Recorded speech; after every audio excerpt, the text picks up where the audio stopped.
नमस्कार। ब्रेक के बाद खबरों में एक बार फिर से आपका स्वागत है। मैं हूं हिमलता और खबरों की शुरुआत करते हैं राजधानी रांची से।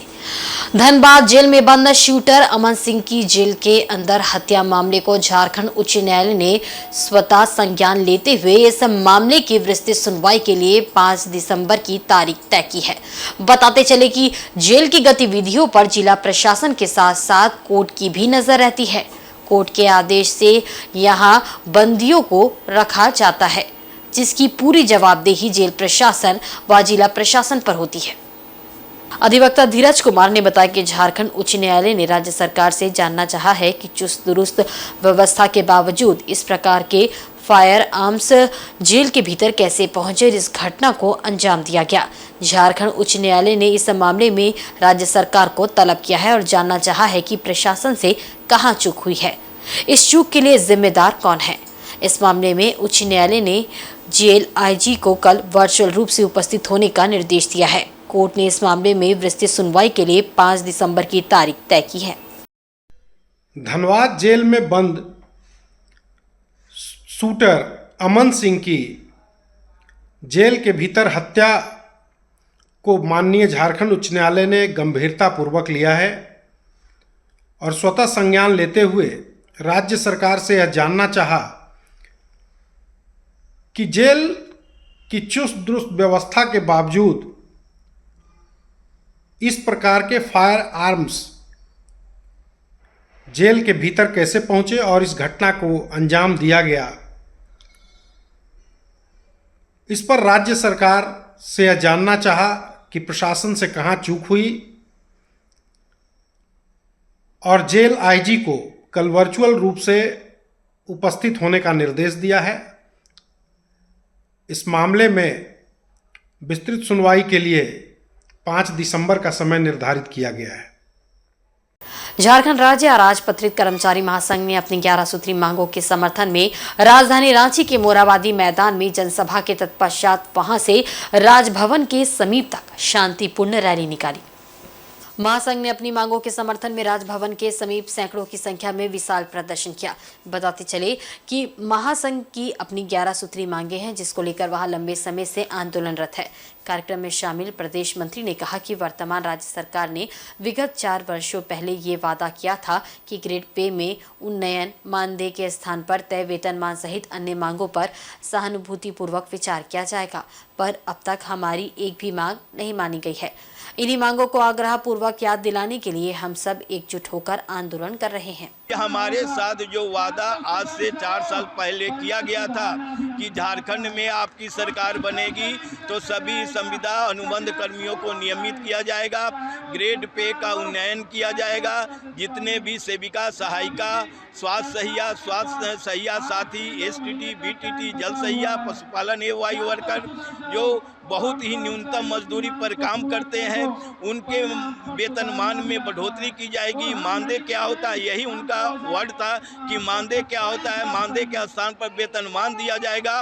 लेकिन आज तक विभागीय पदाधिकारियों ने, माननीय मंत्री महोदय ने, माननीय मुख्यमंत्री महोदय ने झारखंड के कर्मचारियों के साथ किया गया वादा को पूरा नहीं किया है। हम बहुत उम्मीद के साथ, उनके विश्वास के साथ खड़े थे और आज हमारा विश्वास टूट रहा है।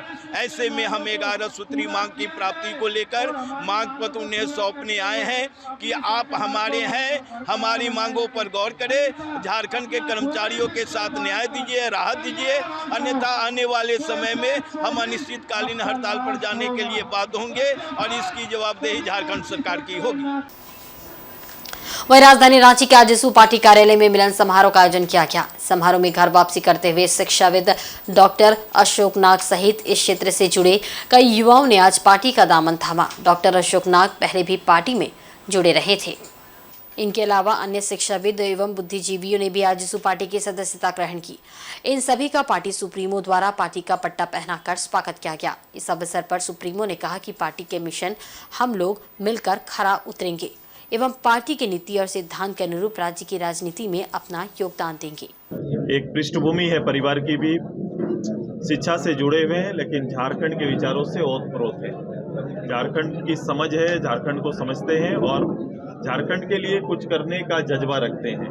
तो मैं सबसे पहले इस पूरी टीम को, जिसमें एक बौद्धिक समाज जो आज संगठन में और ऊर्जावान व्यक्तित्व जो आज संगठन में आया है, उम्मीद करता हूं कि जो मिशन पार्टी का है और राज्य की जो राजनीतिक जरूरत है उसको पूरा करने में एक महती भूमिका और सहयोग दल के अंदर और हमारे विचारों को मिलेगा। और मेरी शुभकामना है कि ऐसे नेतृत्व से राज्य में और राज्य के राजनीतिक विचारों को उभार मिलेगा। वहीं पार्टी की सदस्यता ग्रहण करने के बाद डॉक्टर नाग ने कहा कि पार्टी सुप्रीमो हमारे राजनीतिक गुरु रहे हैं। घर वापसी के बाद हम काफी प्रसन्नता महसूस कर रहे हैं और पार्टी के साथ मिलकर उसे और भी आगे ले जाने का प्रयास करेंगे। और निश्चित रूप से घर में वापस आकर मैं बहुत खुश हूँ और जो भी मैंने राजनीति का ककारा सीखा है वो सुदेश जी से सीखा है, आसू पार्टी से सीखा है। और निश्चित रूप से मैं आज के दिन जितनी मेरे घर वापसी होगी खुशी हो रही है, उतनी खुशी कभी नहीं होगी। मैं पार्टी का एक निष्ठावान सिपाही बनकर काम करना चाहता हूँ। मेरी कोई महत्वाकांक्षा नहीं है। जो भी पार्टी मुझे दायित्व देगा मैं उस दायित्व पर खरे उतरने का प्रयत्न करूँगा और सुदेश सर के साथ कदम से कदम मिलाकर आगे बढ़ने का प्रयत्न करूँगा। चक्रधरपुर के रेलवे सिरसा स्टेडियम के पास स्थित एक पुराने जर्जर भवन में सोमवार को अचानक आग लगने के बाद अफरा तफरी मच गई। आग लगने से भवन के अंदर का सारा सामान जलकर राख हो गया। आग लगने की खबर के बाद मौके पर रेल अधिकारी और कर्मचारी पहुंचे, जिसके बाद आग पर काबू पाया जा सका। भवन में आग कैसी लगी ये अब तक स्पष्ट नहीं हो पाया है। बताया जा रहा है कि सोमवार दोपहर करीब 1 बजे भवन से धुएं का गुब्बार उड़ता हुआ देखा गया। सामने जाकर लोगों ने देखा तो भवन के अंदर आग लगी हुई थी और आग की लपटें काफी ऊपर तक उठ रही थी। घटना की गंभीरता को देखते हुए सिरसा स्टेडियम के केयर टेकर दुर्गा प्रसाद ने बिना देर किए आग पर काबू पाने के लिए अपने कर्मचारियों के साथ भवन में पानी की बौछार शुरू कर दी। इस दौरान मौके पर डीएस राउत और एईएन AK पूरण भी पहुंच गए। अधिकारियों ने भी आग बुझाने में मदद की। फलस्वरूप आग पर जल्द ही काबू पा लिया गया। बताया जा रहा है कि ये भवन कुछ साल पहले खिलाड़ियों के हॉस्टल के रूप में संचालित था, जो कि फिलहाल बंद कर दिया गया है। मौजूदा स्थिति में खिलाड़ियों के हॉस्टल को पुराने रेलवे LP स्कूल भवन में शिफ्ट कर दिया गया है। फिलहाल इस जर्जर भवन का कोई उपयोग नहीं है। जानकारी मिली है कि इस भवन को जल्द ही ध्वस्त कर दिया जाएगा। इधर रांची मौसम विज्ञान केंद्र के अनुसार आने वाले 5 और 6 दिसंबर को झारखंड के दक्षिणी और मध्य हिस्से में एवं 7 दिसंबर को झारखंड के कुछ हिस्सों में बारिश होने की संभावना है। 8 दिसंबर तक आसमान में बादल रहने की संभावना है। ऐसा उड़ीसा के साइक्लोन मिचोंग एवं बंगाल की खाड़ी में बनने वाले सिस्टम की वजह से होगा। 8 दिसंबर के बाद एक बार मौसम फिर से साफ रहेगा। इधर 4 दिसंबर से लेकर 8 दिसंबर तक न्यूनतम तापमान भी 2 से 3 डिग्री की गिरावट देखी जा सकती है। ठंड और बारिश अभी 8 दिसंबर तक एक साथ होने के कारण रांची मौसम विज्ञान केंद्र की ओर से लोगों को थोड़ी विशेष सावधानी बरतने की सलाह दी जाती है। चक्रवात मिचोंग जो कि पश्चिम मध्य और दक्षिण पश्चिम बंगाल की खाड़ी ऑफ दक्षिणी आंध्र कोस्ट और उत्तरी तमिलनाडु कोस्ट के पास में आज सुबह में सीवियर साइक्लोनिक स्टॉर्म के रूप में परिवर्तित हुआ है और वो आने वाले समय में उत्तर की ओर बढ़ता हुआ समांतर जो कोस्ट है तमिलनाडु और दक्षिणी आंध्र कोस्ट से उसके समांतर होता हुआ कल अपराह्न में फॉरनून में वो टकराएगा मछलीपट्टनम और नेल्लोर के बीच में बप्तला जगह के आसपास में उसका जो लैंडफॉल है होने की संभावना जताई जा रही है कल अपराह्न में as a severe cyclonic storm जिसका स्पीड 90 से 100 किलोमीटर प्रति घंटे का होगा, gusting to 110 kilometre per hour. उसी स्पीड से वो टकराएगा। अब बात करते हैं कि इस सिस्टम पर झारखंड पर क्या प्रभाव पड़ेगा। तो झारखंड में इसके वजह से जो हवा है उसमें परिवर्तन देखने को मिल रहा है और अभी में 4 तारीख में जो हवा है वो आपकी पूर्वी भाग से आ रही है। तो पूर्वी भाग से हवा आ रही है जिसके कारण से नमी वाली हवा के कारण से बादल भी बन रहे हैं। तो 4 तारीख में पूरे झारखंड में बादल छाए रहेंगे।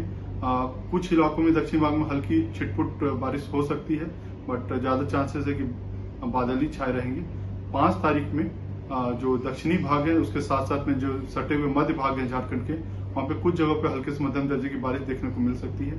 और 6 और 7 में झारखंड पूरे राज्य में आपको कुछ कुछ जगह पे हल्के से मध्यम दर्जे की बारिश देखने को मिल सकती है। अभी हाल के दिनों में भी झारखंड में थोड़े बादल छाए हुए थे पश्चिमी विक्षोभ के असर से, वो छटे नहीं थे। साथ साथ में अभी बंगाल की खाड़ी के सिस्टम के भी बादल आ रहे हैं। तो चेतावनी की बात करें तो 7 तारीख को थोड़ी सी गर्जन वज्रपात की भी संभावना जताई जा रही है, खासकर दक्षिणी और उससे सटे हुए मध्य भागों में। शेष भागों में कोई वैसी चेतावनी नहीं है, बट क्योंकि ठंड का समय थोड़ा बारिश हो जाने से हल्के दिन में जो ठंड है वो थोड़ी सी बढ़ती हुई दिखती है। तो लोगों से हम लोग ये अपेक्षा करेंगे कि थोड़ा सावधानी बरतें। किसान भाइयों के लिए ये सलाह है कि अगर खरीफ के परिपक्व जो हो गए हैं धान, तो आप उसको हटा ले, सुरक्षित स्थान पे भंडारण कर ले, और साथ में जो फल सब्जी ये सब जो पके हुए हैं उनको भी आप तोड़ के सुरक्षित भंडार में रख सकते हैं।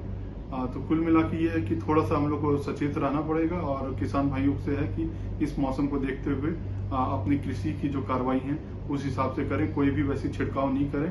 मौसम साफ होने के बाद आप कोई छिड़काव वैसे कर सकते हैं। धन्यवाद। इधर 4 राज्यों में विधानसभा चुनाव की मतगणना के बाद 3 राज्यों में भाजपा की अप्रत्याशित जीत की खुशी जमशेदपुर में भी देखने को मिली। जगह जगह भाजपाइयों ने जीत का जश्न मनाया और मिठाइयां बांटी। कार्यकर्ताओं ने चौक चौराहों पर गाजे बाजे के साथ राहगीरों के बीच लड्डू वितरण कर खुशी का इजहार किया। 5 राज्यों में पिछले दिनों हुए विधानसभा चुनाव में फिलहाल 4 स्थानों पर मतगणना हुई है, जिनमें मध्य प्रदेश, छत्तीसगढ़ और राजस्थान में भाजपा ने अप्रत्याशित जीत हासिल करते हुए कांग्रेस को करारा झटका दिया है। उसके बाद से देश भर में भाजपाइयों में उत्साह का माहौल है। इसी क्रम में जमशेदपुर में भी विभिन्न चौक चौराहों पर गाजे बाजे के साथ आतिशबाजी की गई। वहीं राहगीरों के बीच लड्डू वितरित कर जीत की खुशी का उन्हें भी हिस्सा बनाया गया।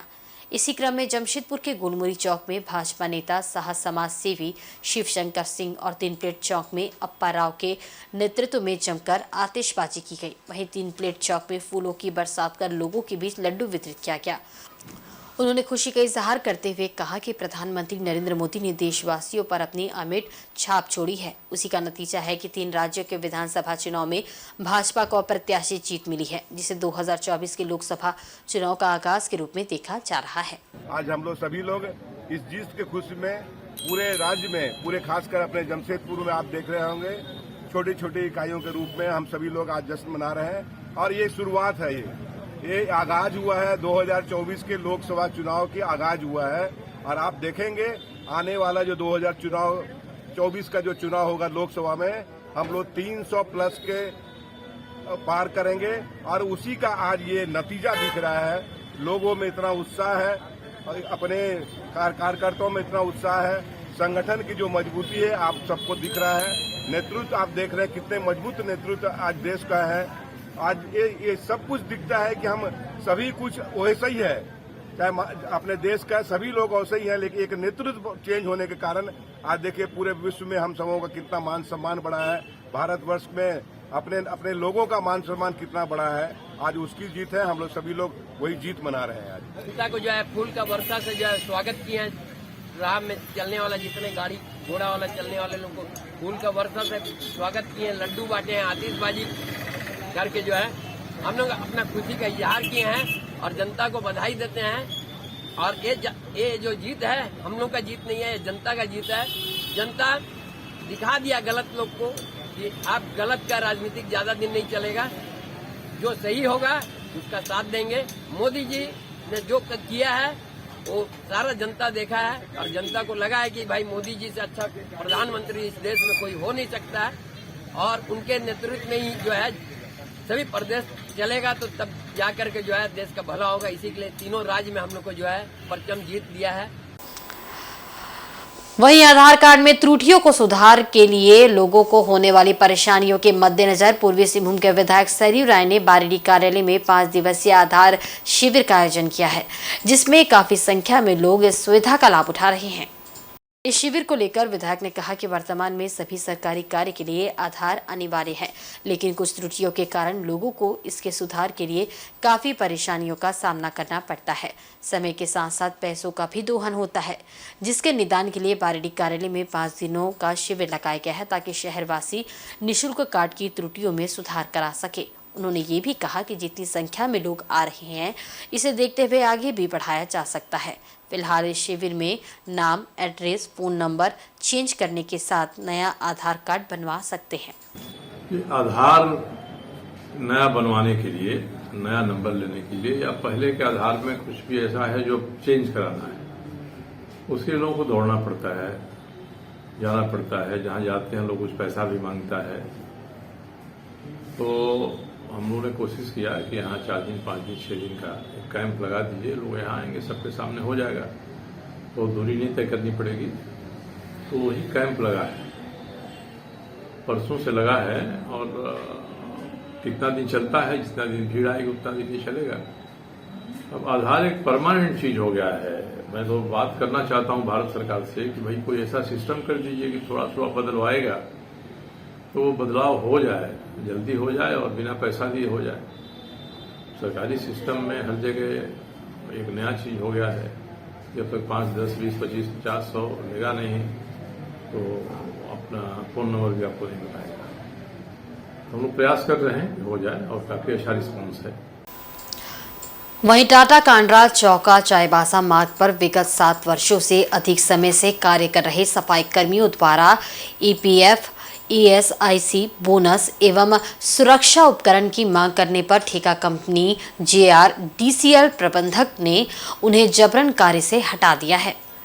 कार्य से हटाए जाने पर सफाई कर्मियों ने झारखंड मजदूर यूनियन के बैनर तले कांड्रा टोल प्लाजा के सामने JRDCL के विरोध में 1 दिवसीय धरना प्रदर्शन किया।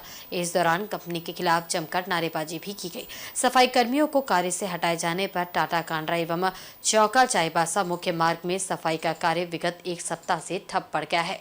मुख्य सड़क पर धूल जम जाने से सड़क पर चलने वाले राहगीरों को काफी असुविधा भी हो रही है। JRDCL होश में आओ, होश में आओ, होश में आओ। हम सभी आदिवासी मजदूरों को कार्य दो, कार्य दो, कार्य दो। ये कार्यक्रम का मुख्य उद्देश्य है कि JRDCL जो टाटा कांड्रा सरायकेला चौका चाईबासा मुख्य सड़क का सफाई के कार्य में लगे सभी मजदूर जो पिछले 7-8 वर्षों से कार्यरत है और ये सभी मजदूर आदिवासी मजदूर है। और ये जितने भी मजदूर है इन्होंने अपने न्यूनतम मजदूरी, PF, ESI, bonus, safety kit की जब इन्होंने मांग की और ये मांग इनके संवैधानिक है, इन मांगों को जब अपने JRDCL मैनेजमेंट के समक्ष रखा तो इन्होंने JRDCL प्रबंधन ने तुगलकी फरमान जारी करते हुए इन सभी मजदूरों को 1 सप्ताह से काम में बैठा दिया। इनके लिए हम लोग आवेदन माननीय DC महोदय को भी हमने दिया, लेकिन DC ने भी इस पर किसी तरह का संज्ञान नहीं लिया। आज जब संज्ञान नहीं लिया गया और कार्य पर बहाल नहीं किया जा रहा JRDCL मैनेजमेंट का द्वारा, इसी का विरोध में आज हम लोग जितने मजदूर हैं इस JRDCL के जो टोल कार्यालय है इनके समक्ष हम लोग धरना प्रदर्शन कर हम लोग अपनी मांगों को रख रहे हैं। झारखंड सरकार की 16 जन कल्याणकारी योजनाओं के प्रचार और प्रसार को लेकर राजधानी रांची के समाहर न्यायालय परिसर से वर्चुअल रियलिटी वैन को रवाना किया गया। इस वैन के माध्यम से लोगों को सरकारी योजनाओं की जानकारी दी जाएगी ताकि निचले तबके के लोग भी सरकारी योजनाओं का लाभ उठा सकें। ये वैन प्रचार प्रसार के साथ लोगों को जागरूक करते हुए उन्हें योजनाओं की लाभ की जानकारी देगा। अलग अलग प्रखंडों में घूमते हुए सरकार की योजनाओं का प्रचार प्रसार वर्चुअल रियलिटी के माध्यम से वैन द्वारा किया जाएगा। इस वैन के माध्यम से झारखंड सरकार के सभी संचालित योजनाओं और इसके लाभ की जानकारी पंपलेट के माध्यम से भी दी जाएगी। इस अवसर पर उप विकास आयुक्त ने कहा कि झारखंड सरकार के महत्वपूर्ण योजनाओं का आमजन लाभ उठाए। आमजन सभी योजनाओं की जानकारी वैन से लेते हुए इसका लाभ उठाएं और अपने आप को लाभान्वित करें। देखिए, जैसा कि जानकारी होगी कि इस महीने पूरा आपके अधिकार आपके सरकार आपके द्वार कार्यक्रम जो राज्य सरकार का महत्वाकांक्षी कार्यक्रम है वो चल रहा है और 1 महीने तक ये चलेगा।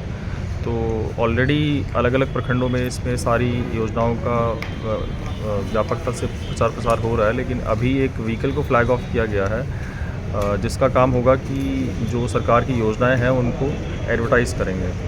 और इसमें व्हीकल में तमाम तरह की फैसिलिटीज़ हैं और जिस तरह की इसमें VR की फैसिलिटी भी है, तो जिस पंचायत में भी जाएंगे तो जनता जो है VR के माध्यम से भी एक वर्चुअल टूर के माध्यम से जानकारी ले सकती है। उसी प्रकार इसमें पैम्फलेट्स की सुविधा भी है, तो पैम्फलेट्स भी बांटे जाएंगे और इस व्हीकल को हमने फ्लैग ऑफ किया, अलग अलग प्रखंडों में ही जाएगी।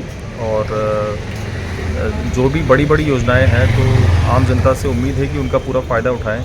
और जैसे कि इस बार अबुआ आवास योजना लॉन्च की गई तो काफ़ी महत्वाकांक्षी योजना है, उसी प्रकार मनरेगा से भी काफ़ी सारी योजनाएं जुड़ी हुई हैं, तो उन सभी का ये प्रचार प्रसार करेगी और उम्मीद है कि जनता इनका भरपूर लाभ उठाएगी।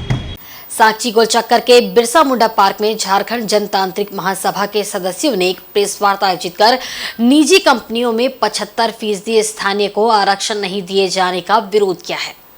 महासभा के संयोजक कृष्ण लोहार ने बताया कि स्थानीय उम्मीदवारों के लिए वर्ष 2021 में नियोजन का कानून बनाया गया।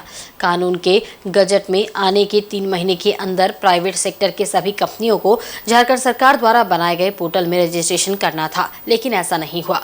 पिछले 1 साल से झारखंड जनतांत्रिक महासभा TS GPL में होने वाली बहाली में 75% आरक्षण देने की मांग को लेकर लड़ाई लड़ रहा है, परंतु कानून के तहत अब तक कोई कार्रवाई नहीं हुई। उन्होंने कहा कि सरकार के कानून का खुलेआम उल्लंघन किया जा रहा है, इसलिए 10 दिसंबर को मजदूर एक सम्मेलन आयोजित करेंगे और ऐसी कंपनियों पर कार्रवाई के लिए निर्णय लिया जाएगा।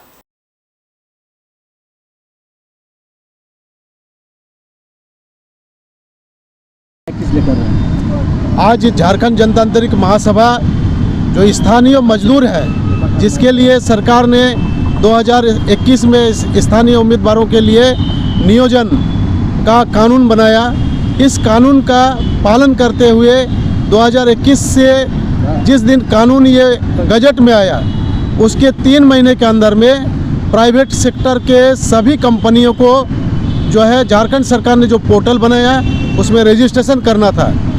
आज देख रहे हैं ना, पिछले 1 साल से झारखंड जनतांत्रिक महासभा जो TSDPL में बहाली हो रहा, इसमें 75% झारखंड सरकार के कानून का रिजर्वेशन को लागू कराने के लिए लड़ाई लड़ रही है। और आज भी ये लोग जो है इस पर उस कानून के तहत कोई कार्रवाई नहीं कर रहा है। तो इसी के तहत हम लोग NH एरिया में, हाईवे में डिमना चौक से लेके उधर नरगा तक जितना कंपनी बसा है वो सारे कंपनियों से हम लोग ने RTI किया और RTI से मांगा है, लिया है रिपोर्ट।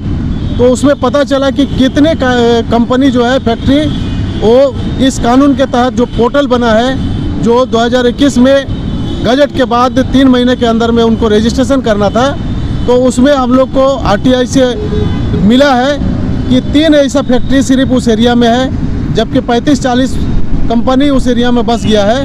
3 कंपनी जो है आज तक रजिस्ट्रेशन किया, बाकी रजिस्ट्रेशन भी नहीं किया। और 75% का तो खुला वायलेंस हो रहा है, कहीं अनुपालन नहीं हो रहा है। 10 तारीख तक समय है, 10 तारीख को हम लोग मजदूर सम्मेलन करेंगे एक, और उस सम्मेलन में हम लोग निर्णय लेंगे कि आगे ये सब कंपनी के खिलाफ में हमको क्या करना चाहिए हम लोग को। इधर जमशेदपुर के परसुडी शंकरपुर में झारखंड राज्य ग्रामीण बैंक का न्यूग्रेशन समारोह का आयोजन किया गया, जिसका उद्घाटन झारखंड राज्य ग्रामीण बैंक के अध्यक्ष मदन मोहन बैरियार द्वारा फीता काटकर किया गया। इस उद्घाटन समारोह में बैंक कर्मी और ग्रामीण उपस्थित थे। वहीं झारखंड राज्य ग्रामीण बैंक को पूरी तरह से नया लुक दिया गया। यहाँ आने वाले ग्राहकों को हर सुविधा उपलब्ध कराई जाएगी। इसके लिए बैंक को नए लुक में सजाया संवारा गया है। कार्यक्रम के मुख्य अतिथि मदन मोहन बरियार ने बताया कि झारखंड में झारखंड राज्य ग्रामीण बैंक की 446 शाखाएं हैं। प्राइवेट बैंक से इस बैंक में ज्यादा सुविधा आम जनता को मिली। इसके लिए सरकार ने बैंक में कई तरह की लाभप्रद योजनाएं शुरू की है। इस मौके पर अध्यक्ष द्वारा बैंक से लाभ उठाने वाले ग्रामीणों को वस्त्र पहनाकर सम्मानित किया गया। वहीं झारखंड राज्य ग्रामीण बैंक के अध्यक्ष मदन मोहन बरियार ने बताया कि बैंक का उद्देश्य है गरीबी उन्मूलन, ग्रामीण क्षेत्र का विकास करना, ग्रामीणों के लिए रोजगार सृजन कराना और अंतिम पायदान पर खड़े व्यक्ति को सृजन कर स्वावलंबी बनाना और राज्य के संपूर्ण विकास में भागीदारी बनकर गांव का विकास करना है। वहीं बैंक द्वारा ग्राहकों को अब डिजिटल प्लेटफॉर्म के माध्यम से सारी सुविधा उपलब्ध कराई जा रही है।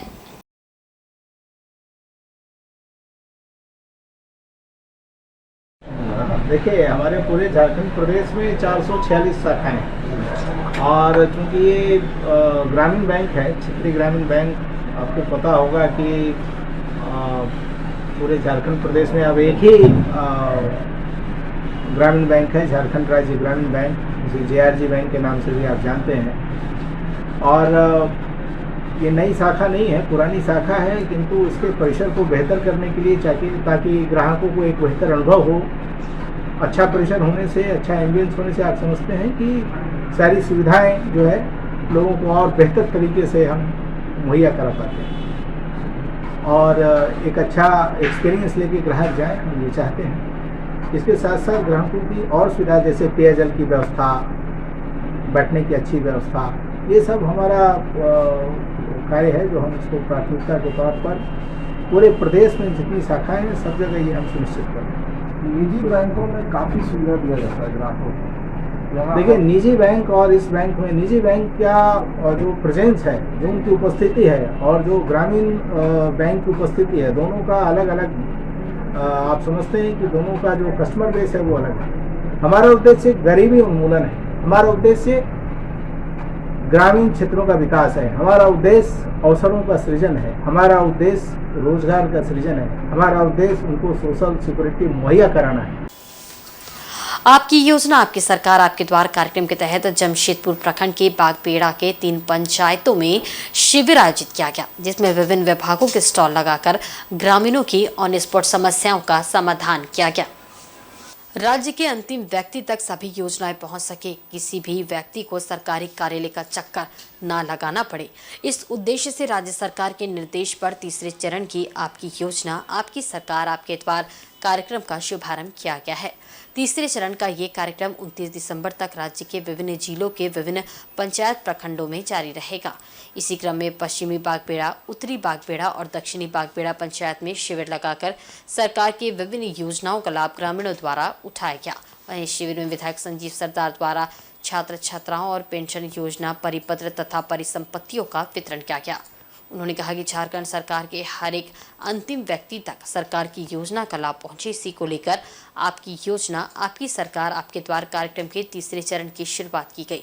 शिविर के माध्यम से किशोरी by फुल्ले, Abua Awas Yojana, serve pension योजना जैसे सरकार की कई ऐसी योजनाएं हैं जिसका लाभ ग्रामीण उठा रहे हैं। आज हर एक वर्ग को, हर एक उम्रदार को आज ध्यान में रखते हुए झारखंड में योजना बनाया गया। खासकर किसान लोगों को, किसान के लिए योजना बनाया गया। साथ साथ जो हमारे बुजुर्ग लोग हैं और की उम्रदार होने के बाद उनको असहाय हो जाते हैं, वैसे परिस्थिति में विधवा पेंशन के साथ साथ विधवा पेंशन के साथ साथ वैसे व्यक्ति के लिए माननीय मुख्यमंत्री ने पूरे राज्य में सार्वजनिक पेंशन योजना देने का काम किया। इसके तहत हमारे इस जिले में 1,09,000 लोगों को नया पेंशन देने का काम हुआ। क्रिसमस के आगमन के पूर्व मुसाबनी में CNI चर्च की ओर से एक सांस्कृतिक कार्यक्रम का आयोजन किया गया। इस मौके पर जमशेदपुर म्यूजिकल आर्ट ग्रुप द्वारा प्रभु यीशु मसीह की भक्ति से भरे संगीत प्रस्तुत किए गए, जहां लोगों ने इसका भरपूर आनंद उठाया। क्रिसमस सीजन की शुरुआत को देखते हुए मुसाबनी 3 नंबर स्थित ग्रेस यूनियन चर्च के प्रांगण में CNI चर्च द्वारा सांस्कृतिक कार्यक्रम का आयोजन किया गया। इस मौके पर मुख्य अतिथि के रूप में फादर सलीम टोपनो का कमेटी द्वारा बुके देकर स्वागत किया गया।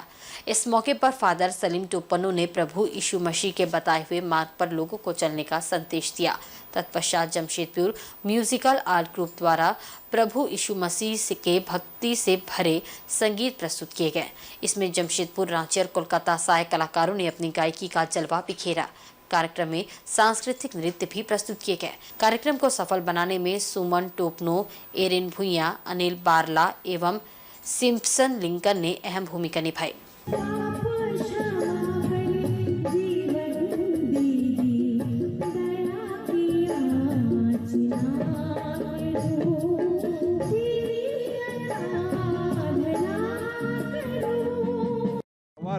क्रिसमस त्यौहार के आगमन के खुशी में हम लोग आज के प्रोग्राम कर रहे हैं, जो कि हम लोग क्रिसमस त्यौहार 1 महीना मनाना चाहते हैं, पूरे दिसंबर महीना को।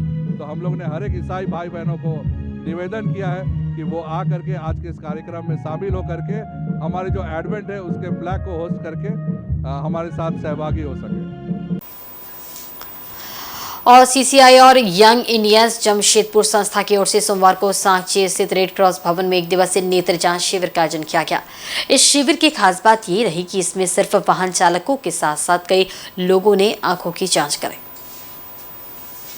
शिविर सुबह 10 बजे शुरू हुआ जो दोपहर 2 बजे तक चला, जिसमें ऑटो चालक, कार चालक के साथ साथ अन्य भारी वाहनों के चालकों ने अपनी आंखों की जांच करवाई।